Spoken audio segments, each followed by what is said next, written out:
পাচার করা অর্থ উদ্ধারে দৃশ্যমান কোনো অগ্রগতি নেই। আর বেশ কিছু প্রতিষ্ঠানের সাথে নন ডিসক্লোজার এগ্রিমেন্ট বা এনডিএ সই হলেও এখনো বাণিজ্যিক চুক্তি হয়নি। ব্যাংকাররা বলছেন বাংলাদেশ ব্যাংকের পরামর্শ অনুযায়ী পাচার করা অর্থ ফিরিয়ে আনতে কাজ করছেন তারা, তবে এই জন্য সময় দরকার। আশাবাদী বাংলাদেশ ব্যাংকও বিশ্লেষকরা মনে করছেন পাচার হওয়া টাকা ফিরিয়ে আনা কঠিন, সফল হতে দরকার রাজনৈতিক সদিচ্ছা। অয়েল অ্যাবজর্ব করে আপনার পরিবারকে রাখে হেলদি। ফুড গ্রেড ম্যাটেরিয়ালে তৈরি যমুনা কুকওয়্যার। বিগত সরকারের আমলে ব্যাপক অনিয়ম হয় ব্যাংকিং খাতে। দখলে নিয়ে চালানো হয় লুটপাট। ঋণের নামে বের করে নেওয়া হয় হাজার হাজার কোটি টাকা, যার বড় অংশই পাচার হয়েছে বিদেশে। রাজনৈতিক পট পরিবর্তনের পর পাচার করা অর্থ উদ্ধারে তৎপর হয় বাংলাদেশ ব্যাংক। গঠন করা হয় টাস্কফোর্স। এরপর 1.5 বছর পেরিয়ে গেলেও খুব একটা অগ্রগতি নেই। শুরুতে বাংলাদেশ ব্যাংক নিজে উদ্যোগ নিলেও পরে দায়িত্ব দেওয়া হয় ক্ষতিগ্রস্ত ব্যাংকগুলোকে। 6টি শিল্প গ্রুপের পাচার করা অর্থ উদ্ধারে বিদেশি প্রতিষ্ঠানের সাথে এখন পর্যন্ত 36টি নন ডিসক্লোজার চুক্তি সই করেছে এসব ব্যাংক।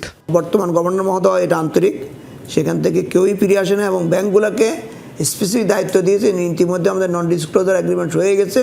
কমার্শিয়াল এগ্রিমেন্টটা আমরা পরবর্তী পর্যায়ে আমাদের এখন মিনওয়াইল কিছু ডকুমেন্ট এক্সচেঞ্জ অফ ভিউজ চলছে। এই এক্সচেঞ্জ দেখার পরেই তারা এইভাবে কাজ করবে, আমরা আশাবাদী। তবে জির ব্যাপার, বিভিন্ন আইনগত ব্যাপার, ফান্ডারের ব্যাপার, এটা সময় লাগবে, কিন্তু আমরা আমাদের কার্যক্রমটা অব্যাহত রেখেছি। ব্যাংকের মালিকরাই অর্থ পাচারের সাথে জড়িত, তাই এ অর্থ ফিরিয়ে আনার উদ্যোগ কতটা সফল হবে তা নিয়ে সন্দেহ আছে বিশ্লেষকদের। তবে এজন্য রাজনৈতিক সদিচ্ছা জরুরি বলেও মনে করেন তারা। এটা ভালো রেজাল্ট না আসার পিছনে মূল কারণ হচ্ছে যে টাকা পয়সাগুলো যারা নাকি তসরুপ করেছে তারা তো সবাই ব্যাংকেরই লোক, তাই না? ব্যাংকের কর্মকর্তা কর্মচারী, এরা কয়জনের বিরুদ্ধে লড়বে, তাই না? তো সেই জন্য আমি বলছিলাম পলিটিক্যাল কমিটমেন্ট একটা দরকার। পলিটিক্যাল কমিটমেন্ট থাকলে তাহলে কর্মকর্তা কর্মচারীরাও তখন আপনার একটা এফোর্ট দিতে পারে। সুতরাং এই এখন যেভাবে হচ্ছে এই হাফার্ডেড ওয়েতে এসব কিছু হবে না।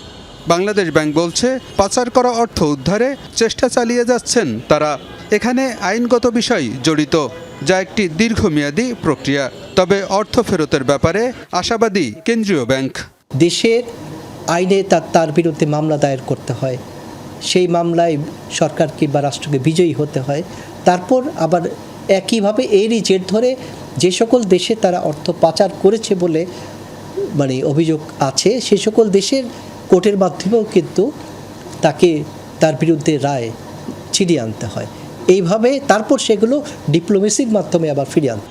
নতুন করে অর্থ পাচার ঠেকাতে ঋণপত্র খোলার ক্ষেত্রে ব্যাংকগুলো এখন অনেক বেশি সতর্ক বলেও জানিয়েছে বাংলাদেশ ব্যাংক। আলমগীর হোসেন, যমুনা নিউজ, ঢাকা।